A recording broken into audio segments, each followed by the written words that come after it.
mereka terasingkan, nggak punya masa depan, nggak punya status kewarganegaraan, nggak jelas hidupnya. Gimana fakta sebenarnya? Makanya saya harus berangkat. Saya harus melihat dengan mata kepala saya sendiri, berkomunikasi dengan sana, warga sekitar, ataupun internal mereka. Apa benar seperti yang disampaikan mereka orang-orang di luar? Ternyata ya nggak benar gitu. Yang nggak benernya apa? Yang nggak benernya, saya ngerasain langsung. Itu salep belum kita oles-oleskan. Salep luka itu. Baru kita koordinasikan. Kok bisa-bisanya saya dapat kabar itu di grup. Saya sampai kecewa dengan para mahasiswa. Contoh yang paling gamblang banget tuh, mereka mogok makan. Saya tanya, apa benar mogok makan? Kebetulan di pengungsi itu kan ada yang bisa bahasa Inggris. Iya. Ada translator juga dari UNHCR juga, tapi ada yang bisa bahasa Inggris. Kita pakai untuk dia. Kenapa kok mogok makan? Beritanya kan mogok makan, karena nggak enak apa-apa. Padahal karena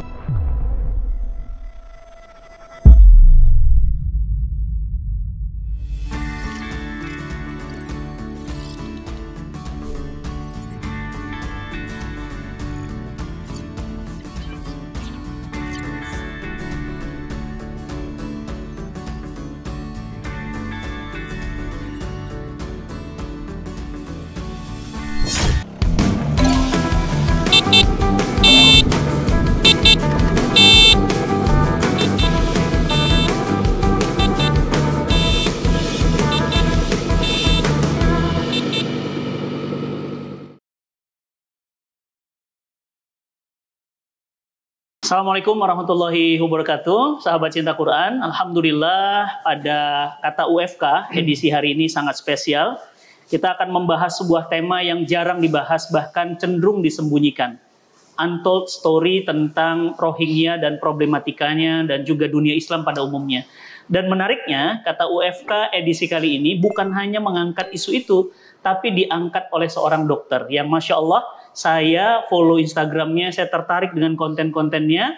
Profesional dokter, tapi peduli banget di urusan dunia Islam, terutama Palestina dan Rohingya. Dan Alhamdulillah sekarang sudah bersama kita Dr. Ardi dan Alhamdulillah Ustadz Hafiz Baraja, Alhamdulillah sudah hadir.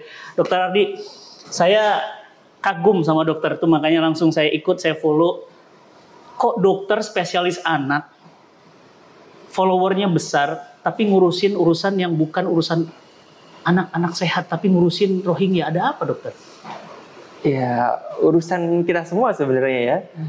Jadi sebenarnya banyak orang yang bilang, Dokter Ardi kok keluar jalur, kok nggak ngurusin anak-anak aja. Ya ini bagian dari mengurusin anak-anak gitu ya. Karena ini semua kan berkaitan dengan anak-anak. Anak-anak lingkungannya luas, ada orang tuanya. Kalau orang tuanya, anak-anak dididik dengan orang tua yang literasinya kurang baik, dengan pemahaman yang tidak baik tentang hidup ini, yang ke depan yang keras banget ini, mau jadi apa anak-anak kita? Ini kan tentang pembahasan tentang akhlak anak, tentang gimana kita mengajarkan anak supaya orang tua tahu gimana sih mengajarkan anak ini untuk lebih peduli dengan sesama. Ya kan? Value-nya. Ya, value itu. Jadi nggak nyimpang jauh karena anak-anak tuh usia 0 sampai 18 tahun, Ustadz. Oke. Tapi hampir 90% anak-anak itu memang bermasalahnya tidak dalam kondisi sakit karena 90% ini dalam kondisi yang sehat. Justru paling 10%, 20% tuh dia dalam kondisi sakit. Tapi justru yang masa-masa yang krusial banget, 80-90% yang nggak dalam kondisi sakit tadi ini, di mana kita harus kawal. Itu tugas saya dokter anak, mengawalnya dari A sampai Z. Karena dia ibaratnya kertas putih, kita mau membentuk seperti apa. Dan itu kan juga berkaitan dengan lingkungan orang tuanya juga. Tapi dokter, masalahnya ini ngurusin Rohingya resikonya. Dibully, dibenci, dan dokter mau di posisi itu gitu loh. Bahkan teman-teman nggak main-main, beliau langsung berangkat ke tempat pengungsian bersama putra beliau ini, Masya Allah luar biasa. Gimana itu dokter? Jadi kita pertamanya ya sama seperti orang lain, ini apa sih kok rame-rame gitu Rohingya. Saya sama anak saya Hafid, kita rembukan dengan yayasan. Ini ada apa sih gitu. Kita asesmen dulu. Saya nggak gerusa-gerusu juga, tentu ya asesmen dulu. Kita cari informasi dari sumber yang benar. Kita ke Bang Aab, Bang Niko yang tahu sejarahnya. Sampai saya tanya ke lapangan sana dengan UNHCR ini gimana sih gitu. Baru kita memutuskan untuk pergi ke sana. Waktu kita mau pergi ke sana pun sempat ngedrop Karena apa? Karena bulian udah mau datang. Aduh, ini bulian banget. Bully di mana? Bully gak cuma bulian aja, ancaman mau unfollow apa. Sedangkan Instagram saya ini kita bangun untuk ibaratnya untuk perputaran yayasan juga sebenarnya kan. Jadi untuk amal usahanya yayasan juga. Ada klien, ada brand yang harus saya jaga nama baiknya. Terus sempat kita merenung, berdiskusi, saya tanya anak saya tanya ustadz kita. Jadi akhirnya sampai pada titik kita menyimpulkan, udahlah, selama kita masih berjalan di atas kaki yang benar dan kita yakini itu benar, udah nggak usah pernah takut dengan penilaian manusia, apalagi cuma kehilangan sebuah angka follower duniawi. Ini menarik. Saya nggak mau ngejar dokter langka nih. Ngejar apa namanya penilaian manusia, masa mau ngejar penilaian Allah aja. Berangkat kita dengan segala konsekuensinya udah. Nih kata UFK edisi spesial, teman-teman beneran ya, ngobrol sama Dokter Ardi. Pernah dengar ya, pernah lihat video sebelumnya, ada ibu-ibu yang berwakaf miliaran, uangnya nggak habis-habis justru ketika berwakaf, ekstrim. Memang di kota UFK begitu. Dan ini sekarang ada Ustadz Hafiz. Ini yayasan sekarang juga dibangun oleh beliau. Fokusnya di mana sih? Mau ngerjain apa? Berat loh Ustadz ngurusin Palestina sama Rohingya. Apa yang sekarang menjadi fokus? Ya, jadi alhamdulillahirabbil alamin wassalatu wassalamu ala asyrofil anbiya'i wal mursalin wa ala alihi washabihi ajmain amma ba'du. Jadi memang kan kita sebelumnya yayasan ini kan masih muda banget. Kita namakan Yayasan Ardi Santoso Indonesia, kita singkat Yasin. Yasin. Ya, singkatannya sebenarnya itu. Menarik. Iya, jadi dari Yasin ini kan awalnya kita ini ketika Oktober kemarin kan. Walaupun memang awalnya ini sudah lama ya Ustaz, konflik antara Israel dan Palestina. Tapi ketika Oktober kemarin ya, ketika fitnah sudah dimulai lagi, alasan-alasan dibuat supaya Israel bisa menyerang Palestina. Dari sana kita mulai bangkit di mana kayaknya ini kita harus melakukan satu gerakan gitu loh. Dan akhirnya apa? Kita mulai dirikan satu yang namanya yayasan ini. Jadi fokus pertama waktu itu Palestina. Dan juga kalau kita sebenarnya mau kita cocok logikan ya, sebenarnya Abi ini orang paling sakit hati ya kalau melihat Palestina. Karena apa? Kalau kita lihat sekarang korban sudah puluhan ribu. Dan yang paling banyak wanita dan anak-anak. Dokter anak itu tugasnya untuk membuat anak-anak tumbuh sehat, tumbuh kembangnya baik, diawasi dari kecil sampai dewasa. Tapi Israel malah justru membunuhi anak-anak. Maka kalau mencocokkan ini orang paling sakit hati itu di sini. Melihat anak-anak dibunuh kan rasanya dokter anak itu seperti apa? Makanya itu Zat. Dari sana kita mulai ya. Itu ya gambaran kecilnya. Tapi dari sana kita ya kembangkan lagi gimana caranya ya dari sisi agama, dari sisi kemanusiaan. Dulu kan sebenarnya kita kan kadang-kadang ini masalah agama. Belum merembes jauh sampai orang-orang yang mungkin non-muslim mereka membela juga. Dari sana akhirnya apa? Kalau kita lihat konfliknya semakin seperti ini, justru apa? Ya ini sudah masalah kemanusiaan lagi, bukan masalah agama saja. Walaupun secara agama kita tahu jelas kan ada hadisnya Ustaz. Rasulullah menyampaikan idza fasada ahli Syam fala khaira fikum. Ya. Kalau misalkan kan Syam ini dibagi 4 wilayah ya, Yordania, Lebanon, Palestina, Suriah. Palestina kan termasuk. Kalau Palestina hancur kita udah nggak ada fasad kita sudah, nggak ada kebaikan bagi kita. Maka dari sana kita mulai gerakan yang pertama ya ini fokusnya ke Palestina. Semakin jalan ternyata Rohingya pun juga mulai ya, kasusnya naik lagi. Walaupun sudah dimulai dari tahun 2015 lalu.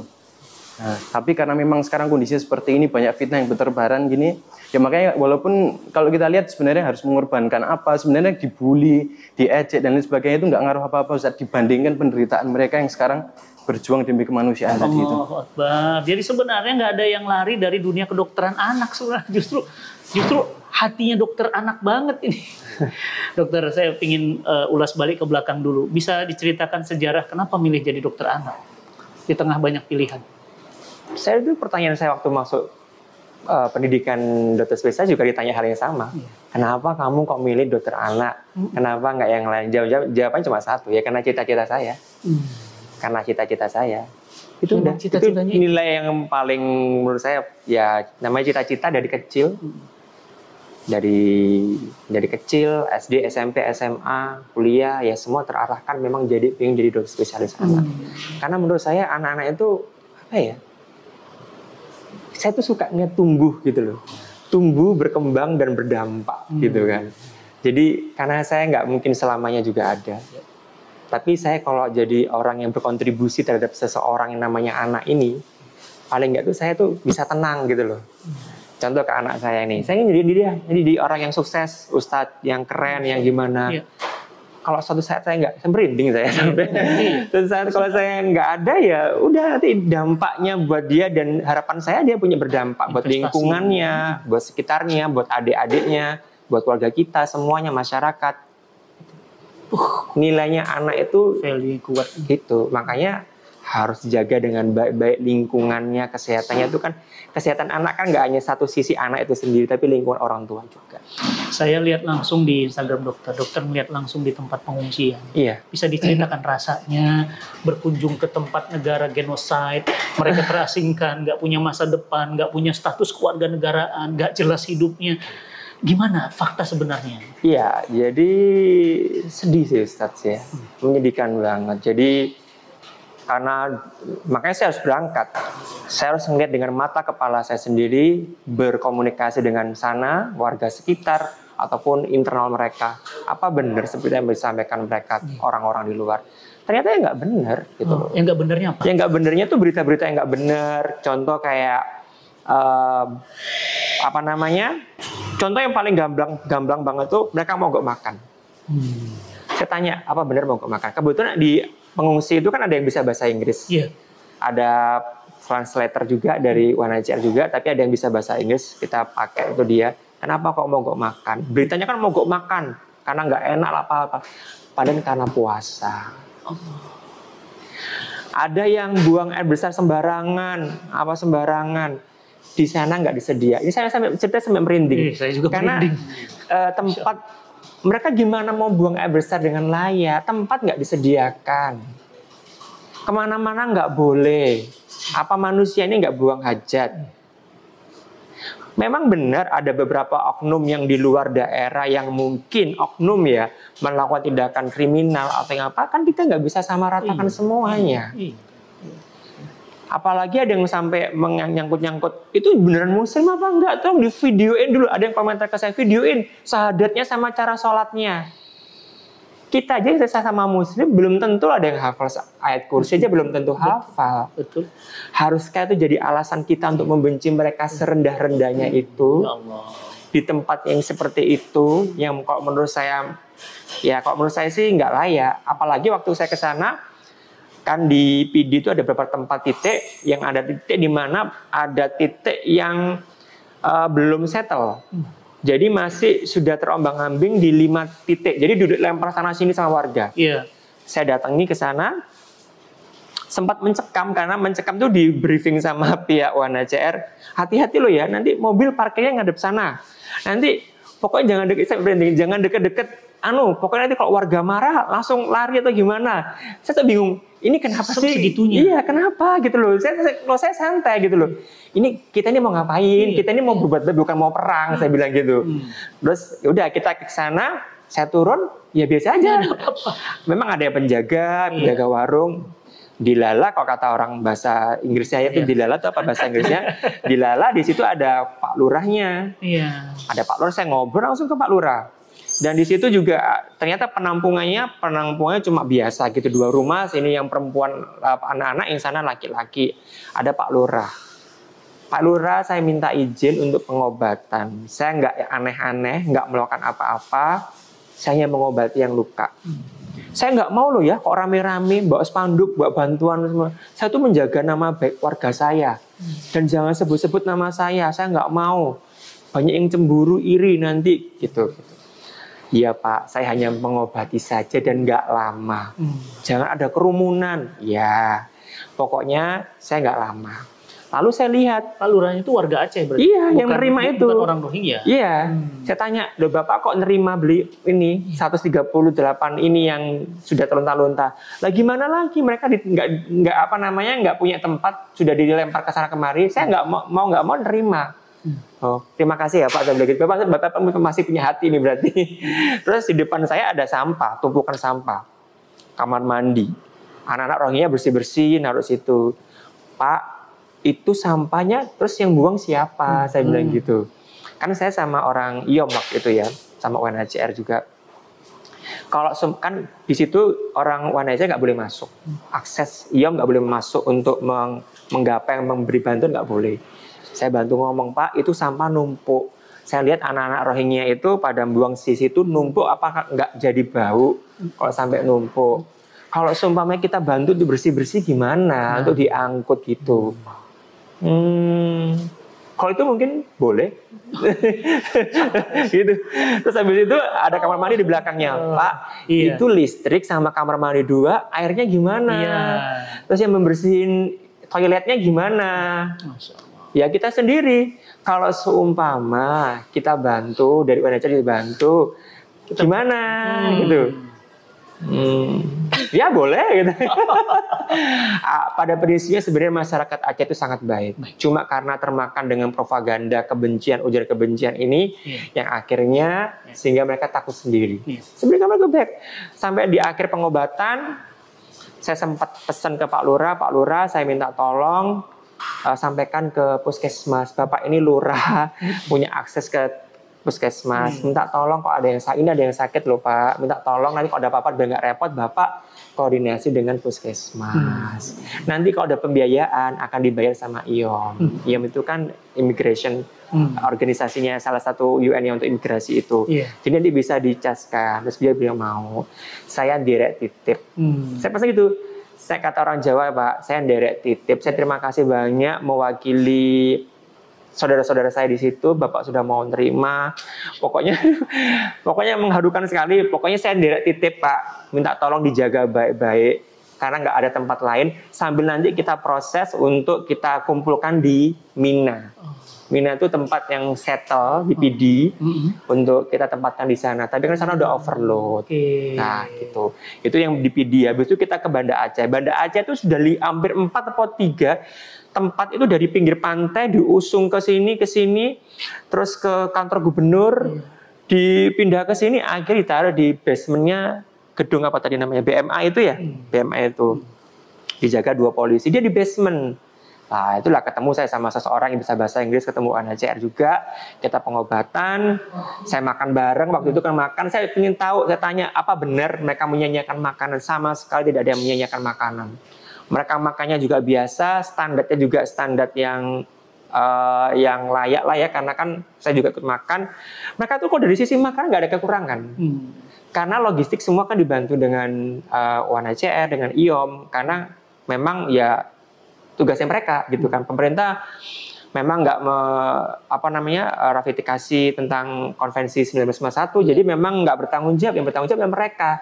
Mereka hanya membutuhkan tempat yang aman. Makanya ada polisi yang jagain. Begitu selesai pengobatan, saya ngobrol. Besoknya, hari itu juga saya pulang. Besoknya itu yang digeruduk sama mahasiswa. Iya, saya dapat kabar tuh mahasiswa ya Allah. Saya bilang ke... Bayanya, saya punten ya. Agak kaget saya sikapnya arogan sekali. Ya gimana ya Ustadz ya. Saya ngerasain langsung. Itu salep belum kita oles-oleskan, salep luka itu baru kita koordinasikan. Kok bisa-bisanya saya dapat kabar itu digeruduk. Saya sampai kecewa dengan para mahasiswa. Ini terlepas, saya tuh percaya deh, semua nggak ada yang setuju tuh oke. Bahkan secara konstitusi kita tuh mau menolak itu juga boleh. Tapi tolong dong, ini tuh kita masalah-masalah kemanusiaan. Jangan main angkut-angkut sana, angkut sini. Ini ada anak-anak yang banyak yang sakitnya sebelum saya periksa, belum diobati, belum selesai. Ya Allah. Tolonglah itu dikedepankan. Saya tahu kok kita tuh mau menolak juga boleh karena kita memang nggak punya kewajiban. Tapi apa ya kita seperti itu dengan cara yang mengangkut kayak gitu, dilempar-lempar, lagi sholat digitukan. Coba lihat kan di media sosial Ustadz, lagi sholat digeruduk, apa nggak trauma? Sedih saya Ustadz. Ustadz terus ke sana. Ustadz Hafiz, padahal antum tahu Ustadz, beliau ini luar biasa ya. Iskarima tuh udah saya trust dengan lembaga kepesantrenannya. Baginda Nabi SAW sampai bilang dalam hadis itu dikatakan man asbaha walam yahtam bi amril muslimin falaysa minhum. Siapa yang bangun pagi dia tidak peduli terhadap urusan sesama muslim, falaysa minhum, dia bukan golongan kaum muslimin. Jadi bisa kebayang Ustadz, gak usah ngomong sebagai manusia deh. Gak usah ngomong sebagai muslim lah. Jauh mungkin. Karena keislaman nanti bidana kamu mazhab apa lain lagi. Kamu ahlu sunnah gak ahlu sunnah. Beda lagi. Kamu sudahlah sebagai manusia tadi. Kita sama-sama manusia. Lihatlah Palestina, lihatlah Rohingya, lihatlah Afghanistan sebagai manusia dengan manusia. Tad, menurut antum ketika ngelihat seperti ini, selain rasa kemanusiaan kita harus muncul juga rasa keimanan karena sesama muslim. Gerakan yang sekarang Ustadz usung di yayasan, selain kemudian fokus di pendidikan, apa yang bisa kita bantu yang lebih real lagi untuk mereka? Bukan sekedar tadi datang, atau apa lagi yang bisa kita bantu? Ya Ustaz, jadi ya kan kita memang sementara ini ya, baru-baru ini kita gerakannya di sana tadi. Di antaranya emang bantuan kemanusiaan, ya paling mentok pun sekarang pendidikan. Pendidikan pun juga masih proses. Iya. Masih mau mengambil mereka juga dari sana. Kalau bahasa kita itu kan kayak ibaratkan, ya memang pendidikan ini investasi yang paling luar biasa. Karena apa? Kalau kita ngasih makanan, kita ngasih minuman, nah itu pun juga banyak orang masih bisa gitu loh. Nah maka kita misalkan ada rencana, kalau bisa kan kita memberikan beasiswa, walaupun memang nggak mungkin semuanya ya. Nggak mungkin kita 1000 orang kita beasiswa, itu kan nggak mungkin. Tapi setidaknya ya kalau kita mau tanya Ustadz, langkah yang paling besar yang bisa kita laksanakan, insya Allah yaitu membiayai mereka. Karena kalau mereka ibarat kata satu orang, ya, yang mana mereka dari sebelumnya mungkin kurang paham agama, mungkin kurang paham masalah pendidikan. Mereka ketika paham, ya, dari satu orang ini mungkin mereka bisa mengajak orang-orang yang lain. Dari teman-teman mereka yang di Rohingya, yang dari Palestina misalkan datang, mereka bisa kembali lagi memberikan dampak. Dari satu orang bisa memberikan dampak kepada 1000 orang. Maka itu yang pentingnya. Maka kita nggak kaget kalau Rasulullah mewajibkan thalabul ilmi fardhatun 'ala kulli muslim. Karena memang ilmu ini luar biasa pentingnya. Dan makanya apa? Di antaranya walaupun kita nggak terus cuma fokusnya agama aja. Kalau memang ada yang ingin belajar, misalkan ada di bidang-bidang yang lain, yang mau belajar hukum, mau belajar bisnis, mau belajar IT dan lain sebagainya. Ya. Kayak misalkan orang nggak harus agama untuk berdampak. Misalkan Nabi, beliau dokter. Memang kan tidak mendalami agama, tapi dampaknya kan bisa luar biasa. Karena memang ada komitmen di sana untuk bermanfaat. Maka kan kita punya jargon ya, bergerak dan berdampak gitu. Gerak dan berdampak. Nah, maka bergerak dan berdampak kan nggak harus disponsori sama agama. Asalkan kita tahu dasarnya aja. Yang penting Rasulullah memerintahkan kita untuk bermanfaat ya. Khairun nasi anfa'uhum linnas, sudah. Dari sana ya sudah, kita bisa melakukan gerakan yang insya Allah berdampak. Maka salah satunya itu yang tadi Ustaz, yang paling penting adalah pendidikan. Dan itu yang masih kita upayakan ya. Karena di sisi lain tadi ya kemanusiaan kita sudah berjalan. Kita tidak mengatakan itu tidak efektif. Itu efektif berjalan, membantu. Tetapi ya kita tidak mungkin stuck di satu tempat aja. Maka kita coba melangkah ke langkah yang lebih tinggi. Yaitu dengan cara apa? Pendidikan tadi. Maka kalau dari pendidikan harapannya ya mereka bisa lebih baik lagi. Karena sekarang kita lihat kemarin banyak fitnah-fitnah bertebaran. Kan ini yang tentang Rohingya ya. Tentang mereka ini orangnya tadi. Kok ini orang Islam tapi nggak bisa Al-Fatihah. Orang Islam nggak bisa ini, nggak bisa itu. Mungkin ada yang etika yang kurang baik. Karena kan kalau kita mau lihat lebih dalam. Orang Rohingya kan di Myanmar kan negaranya. Kasus sudah dari tahun 2015. Saya tuh kadang kepikiran gini Ustaz. Dulu tahun 2015 saya tuh masih mondok. 2015-2016 saya ingat betul.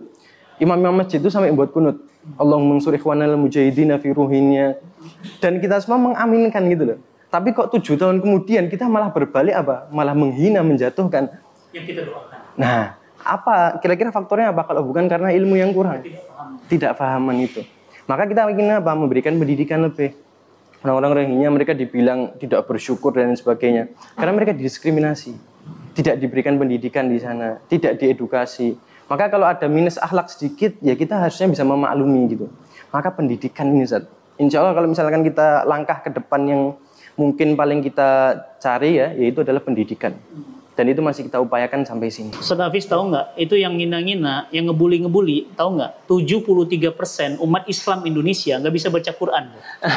Iya, buset tuh yang ngina-ngina tuh. Saya maaf ya, lu ngina orang, lu nggak bisa baca Quran, tahu nggak? Ya, tulis aja komen di bawah. Lu lihat deh, itu data dari Dewan Masjid Republik Indonesia. 73% umat Islam terbesar di dunia ada di Indonesia. 73% nggak bisa baca Quran.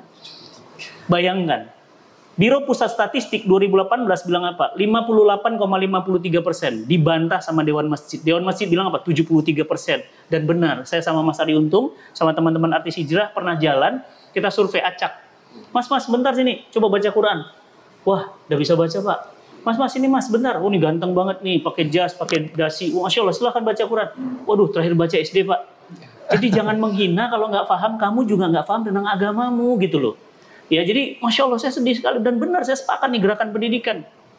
Kalau teman-teman yang nonton ini ingin bantu beasiswa pendidikan, pemberdayaan tadi sehingga mereka menjadi manusia berdaya, teman-teman izin ya, di bawah ini sudah ada link ya, nomor rekening Yayasan Ardi Santoso. Masya Allah, luar biasa. Dokter, saya ingin nanya dokter, kenapa orang untuk Palestina bisa miliaran, puluhan miliar, tapi untuk Rohingya kok enggak ya? Kok kayak ada hipokrit? Maksud saya Muslimnya sama, umat Islamnya sama, umat baginda Nabi SAW, tapi kok sikap kita beda ya? Untuk Gaza tuh kayaknya wah jadi berita dunia, tapi kok Rohingya ada apa dokter? Wow, alam. Itu yang saya juga nggak ngerti. Ya. Yang saya bertanya-tanya sebenarnya ada apa sih gitu. Saya nggak mau berburuk sangka atau gimana. Jejak digital itu nggak akan mungkin bisa hilang.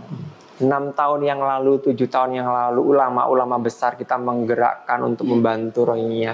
Sekarang lenyap. Hilang. Saya juga ngerasa. Ya itu mungkin saya juga terima kasih buat Ustadz juga memberi kesempatan seperti ini. Mungkin ini bisa jadi introspeksi kita semuanya untuk kita supaya ya ayolah gitulah, gimana jangan pilah-pilah lah. Iya. Nggak perlu alasan untuk berbuat baik itu sebenarnya. Ngapain jauh-jauh bantuin orang lain, nanti ujung-ujungnya bantuin tetangga aja belum, nanti ujungnya kayak gitu kan. Betul. Ya ujung-ujungnya kayak gitu ya, sebenarnya ya saya juga nggak ngerti. Saya bangun masjid, mohon doanya teman-teman, kita lagi bangun masjid di Yokohama di Jepang. Itu Ibuli dihajar habis-habisan. Dia bilang apa? Ustadz jauh-jauh lo bangun masjid di Jepang. Lu tahu nggak di kampung gue juga masih banyak nggak ada punya masjid pada bocor segala macam. Indonesia tuh 1,5 juta masjid, yang kosong tuh jamaahnya, masuk ente yang nggak pada sholat berjamaah, ya. Jadi salah lagi bangun masjid di Jepang, salah lagi. Berarti orang Rohingya salah lagi. Jadi kalau kita repot dengan perkataan orang kita nggak akan bergerak. Yeah. Tapi dokter saya juga melihat sih secara fakta memang ada ketidakseimbangan berita ketika kita berpihak pada Palestina. Seperti itulah kita berpihak pada Afghanistan, pada Rohingya, pada Patani. Karena dunia Islam itu satu. Allah Subhanahu wa taala jelasin, wa inna hadhihi ummatukum ummatan wahidah wa ana rabbukum fa'buduni. Umat ini umat yang satu. Tuhanmu aku, Allah satu, maka sembahlah aku. Terus perhatiannya kok beda gitu. Dokter terasa ya ada terasa sekali. Kita kan juga mengamati, nggak hanya ulama. Soalnya orang lapangan sering nggak hanya ulama, pejabat besar pun juga banyak yang diam. Sedih juga. Karena mungkin tahun pemilu juga ya, nggak tahu juga tahun pemilu dan ini kan butuh pencitraan gede-gedean. Ini adalah berita bukan berita konten yang populis banget, yang populer banget. Siapa sih yang mau kredibilitasnya dihujat orang? Ya ini memang ujian tuh seluruh. Saya tuh kadang-kadang mikir, ini sebenarnya yang salahnya mungkin bukan penjajahnya, mungkin yang salah bukan Zionisnya, atau kita yang salah, gitu loh. Betul. Karena kita semua memulainya kayak gini, gitu loh. Gimana kita semua gejolak di masyarakatnya tidak akan terjadi kalau semua ulama yang punya masa besar, pejabat yang punya kewenangan dikasih amanah, ikut bicara, ikut meredam. Nggak akan ada terjadi ketimpangan kayak gini, ini nggak mungkin. Ya kita tahu latar belakang negara kita memang ketimpangan sosial ekonominya cukup ada. Ya iri-irian masalah dibantu itu kan orang Indonesia lebih suka mungkin dibantu dibandingkan membantu. Saya juga nggak ngerti. Tapi ya saya agak, bukan sakit hati ya, agak prihatin. Tapi kelihatan banget manusia mana yang setulus-tulusnya, mana yang bukan, mana yang hanya untuk kepentingan cari donasi, hanya untuk kepentingan tertentu, hanya untuk cari pamor, karena ini pamornya Palestina tinggi, donasi pasti yang ngarep pasti miliaran, puluhan miliar. Saya orang lapangan loh, saya udah ngecek loh yang di Palestina tuh mana bantuan yang bisa masuk, mana yang enggak, mana saya tahu. Jadi ini bener-bener ujian buat kita semuanya. Jangan sampai, mending kita yang mengingatkan manusia, tapi kalau Allah sudah ngasih peringatan, kasih azab, itu pasti yang lagi pedih. Ya, jadi saya cuma mau ngingatin teman-teman semuanya.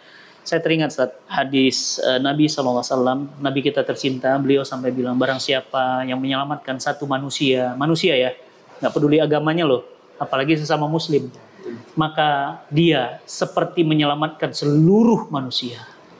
Dan barang siapa yang membunuh atau menyulitkan, mempersulit, memberatkan nasib satu bangsa, satu orang, ya, manusia, maka dia seperti membunuh seluruh manusia. Menyelamatkan satu seperti menyelamatkan seluruh manusia, membunuh satu, menyulitkan satu seperti membunuh, menyulitkan seluruh manusia. Nah, sekarang yayasan sudah berdiri, dokter terus kepeduliannya sambil juga membangun kepedulian pada anak-anak Indonesia tetap dilakukan. Saya ngikutin terus, Masya Allah, rapi sekali gitu. Dokter, terakhir di obrolan ini saya kagum. Tadi dokter terbang dari Solo, beliau berdua terbang dari Solo, nyampernya bukan ke sini langsung, tapi ke UNHCR. Ngapain, dokter? Kita koordinasi sebenarnya. Sebenarnya ini masalah di balik layar sih. Kita karena ini kan masalah pengungsi, jadi kalau kita mau memberikan bantuan atau hal yang lain, ada urusan teknis yang harus kita selesaikan di balik layar. Yang harus kita selesaikan secara birokrasi, yang harus kita tuntaskan. Jadi nggak serta-merta kita terus bisa membantu. Kita lebih langsung aja ke Jakartanya biar tahu yang terjadi ini seperti apa sih gitu. Saya kan tipe orang yang nggak mau percaya, udah langsung aja lah kita ke sana gitu kan. Jadi kita ke sana koordinasi, berkolaborasi, mudah-mudahan nanti kita bisa membantu walaupun sedikit, karena pengungsi, saya infokan juga, pengungsi itu nggak hanya Rohingya saja. Dan di Indonesia ada hampir 12.000, Afghanistan, Palestina, Sudan, dan itu banyak yang masuk sini, statusnya masih banyak yang belum bisa ke negara ketiga, dan masih banyak yang membutuhkan bantuan dari kita. Seperti itu, Ustadz. Harapan Ustadz Hafiz dengan kondisi seperti ini, banyaknya pengungsi dari beberapa negara masuk ke kita, apa yang bisa disampaikan ke teman-teman? Harapan banget supaya ya cobalah ini biar mengetuk pintu hati naluri kemanusiaan paling dalam gitu. Kalau harapan kita kan tetap pastinya ya, dari awal tuh nggak ada yang suka yang namanya perang, nggak ada yang suka yang namanya konflik, nggak ada yang suka namanya genosida, itu nggak ada yang suka. Maka dalam kondisi seperti ini, ya namanya kita juga hidup di dunia, Ustaz. Pasti kan ada juga musibahnya, ada juga cobaan. Kadang mungkin yang kelihatannya sedang mendapat cobaan tuh mungkin saudara kita di Palestina. Kelihatannya yang sedang mendapat cobaan saudara kita di Rohingya. Tapi justru kita nggak tahu, bisa jadi kita yang sekarang lagi dikasih cobaan. Apakah kita tulus membantu mereka? Apakah kita punya hati nurani untuk bisa membantu mereka dan lain sebagainya? Karena pada dasarnya juga, ya ini bukan waktunya bagi kita untuk iri-irian gitu loh. Karena kan sering banget kita di kolom komentar itu ya, ini yang sini belum dibantu, kita belum kayak gini, saya kadang nggak bisa makan, mereka dapat makan.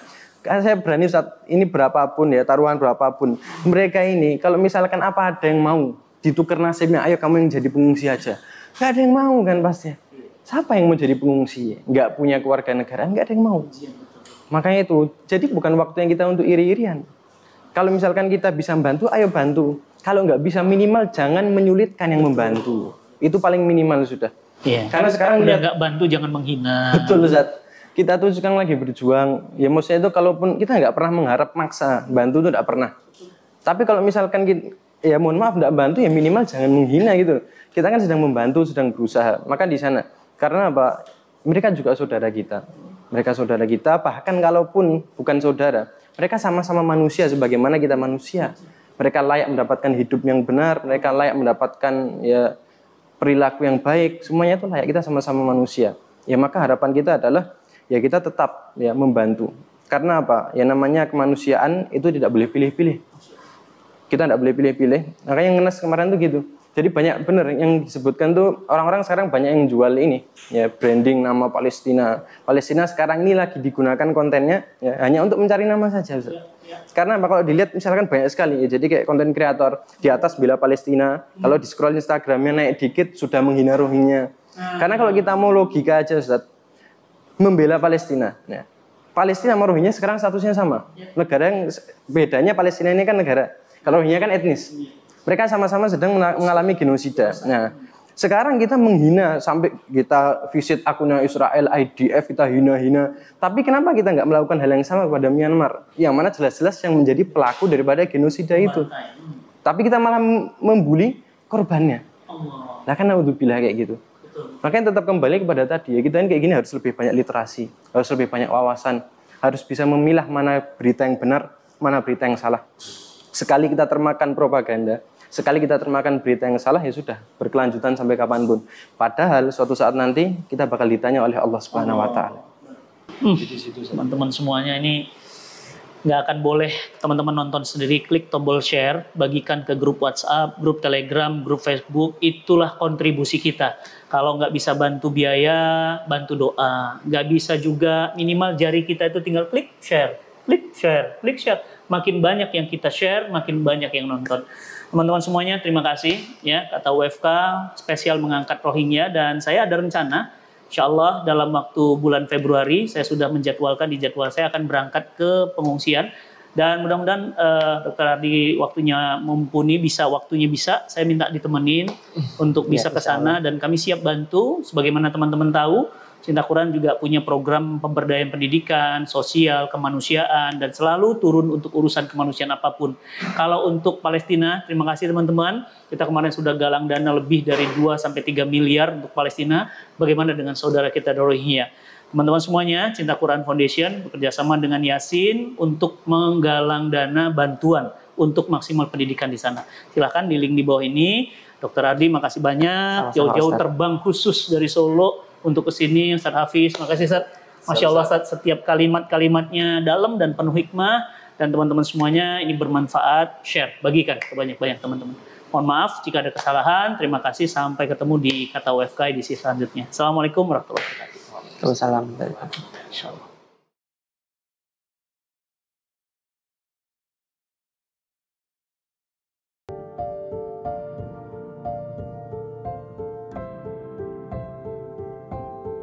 Jejak-jejak kebaikan apa saja yang sudah kita tinggalkan? Menciptakan majelis penuh ilmu bagi calon dai Quran, membantu ribuan orang semakin fasih membaca surat cintanya, melahirkan atmosfer keislaman di perkantoran, menciptakan generasi penerus yang cinta Al-Quran. Kami memiliki sebuah pandangan bahwa pendidikan yang berkualitas adalah karena sebuah konsep yang dimiliki, di mana membumikan nilai-nilai Quran di dalam pembelajarannya, sehingga Al-Quran bukan hanya sekedar dibaca, dihafal, tapi Al-Quran dipelajari, kemudian difahami, dan akhirnya anak-anak bisa mempraktekkan nilai-nilai Quran di dalam kehidupan sehari-hari. Jadi mayoritas pasien di sini ada yang kanker, ada yang hidrosefalus, ada yang kolostomi, bocor jantung, dan banyak pasien yang membutuhkan pengobatan rawat jalan. Jadi mereka memang harus membutuhkan pendampingan dalam pengobatan.